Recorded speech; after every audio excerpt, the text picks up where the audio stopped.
ದೊಡ್ಡವರಿಗಿಂತ ಚಿಕ್ಕ ಮಕ್ಕಳ ಹಲ್ಲುಗಳಲ್ಲಿ ಬೇಗನೆ ಕ್ಯಾವಿಟಿ ಆಗುತ್ತೆ ಯಾಕೆ? ಮುಖ್ಯ ಕಾರಣಗಳು: ಮಕ್ಕಳಿಗೆ ವಯಸ್ಕರಿಗಿಂತ ಹೆಚ್ಚು ಕ್ಯಾವಿಟಿ ಉಂಟಾಗುವುದು ಸಾಮಾನ್ಯ. ಇದಕ್ಕೆ ಕೇವಲ ಚಾಕ್ಲೇಟ್ಗಳು ಕಾರಣವಲ್ಲ. ಮಕ್ಕಳ ಹಲ್ಲುಗಳ ರಚನೆ, ಆಹಾರ ಪದ್ಧತಿ ಮತ್ತು ಸ್ವಚ್ಛತಾ ಅಭ್ಯಾಸಗಳು ಮುಖ್ಯ ಪಾತ್ರ ವಹಿಸುತ್ತವೆ. ಹಲ್ಲಿನ ರಚನೆಯೇ ಭಿನ್ನ. ಮಕ್ಕಳ ಮೊದಲ ಹಲ್ಲುಗಳ ಹೊರಪದರವಾದ ಎನಾಮೆಲ್ ದೊಡ್ಡವರ ಶಾಶ್ವತ ಹಲ್ಲುಗಳಿಗಿಂತ ತುಂಬ ತೆಳುವಾಗಿರುತ್ತದೆ ಮತ್ತು ಮೃದುವಾಗಿರುತ್ತದೆ. ಹೀಗಾಗಿ ಆಮ್ಲದ ದಾಳಿಯಿಂದ ಬೇಗ ಹಾನಿಗೊಳಗಾಗುತ್ತವೆ.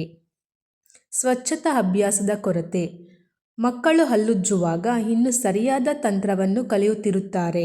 ಅವರು ಸರಿಯಾಗಿ ಮುಕ್ಕಳಿಸುವುದಿಲ್ಲ ಮತ್ತು ಹಲ್ಲಿನ ಎಲ್ಲ ಮೂಲೆಗಳನ್ನು ತಲುಪುವುದಿಲ್ಲ.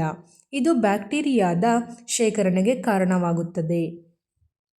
ಹಾಲಿನ ಬುಡ್ಡಿ ಉಳುಕು: ರಾತ್ರಿ ಮಲಗುವಾಗ ಮಕ್ಕಳಿಗೆ ಹಾಲು, ಜ್ಯೂಸ್ ಅಥವಾ ಸಕ್ಕರೆ ನೀರನ್ನು ಬಾಟಲಿಯಲ್ಲಿ ಕೊಡುವುದು ಅಪಾಯಕಾರಿ.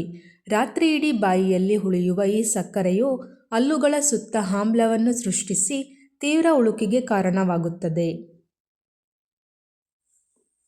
ಹೆಚ್ಚಿನ ಸಕ್ಕರೆ ಸೇವನೆ: ಮಕ್ಕಳು ದೊಡ್ಡವರಿಗಿಂತ ಹೆಚ್ಚಿನ ಪ್ರಮಾಣದಲ್ಲಿ ಸಿಹಿ ತಿಂಡಿಗಳು, ಕ್ಯಾಂಡಿಗಳು, ಜ್ಯೂಸ್ಗಳು ಮತ್ತು ಸಿಹಿಯಾದ ಪಾನೀಯಗಳನ್ನು ಸೇವಿಸುತ್ತಾರೆ. ಈ ಸಕ್ಕರೆಯು ಹಲ್ಲಿನಲ್ಲಿರುವ ಬ್ಯಾಕ್ಟೀರಿಯಾಗಳಿಗೆ ಆಹಾರವಾಗಿ ಆಮ್ಲ ಉತ್ಪಾದನೆಯನ್ನು ಹೆಚ್ಚಿಸುತ್ತದೆ. ಲಾಲಾರಸದ ಪಾತ್ರ: ಮಕ್ಕಳ ಲಾಲಾರಸದ ಹರಿವು ಅಥವಾ ಸಂಯೋಜನೆಯು ಕೆಲವೊಮ್ಮೆ ವಯಸ್ಕರಿಗಿಂತ ಭಿನ್ನವಾಗಿರಬಹುದು. ಲಾಲಾರಸವು ಆಮ್ಲವನ್ನು ತಟಸ್ಥಗೊಳಿಸುವಲ್ಲಿ ಪ್ರಮುಖ ಪಾತ್ರ ವಹಿಸುತ್ತದೆ.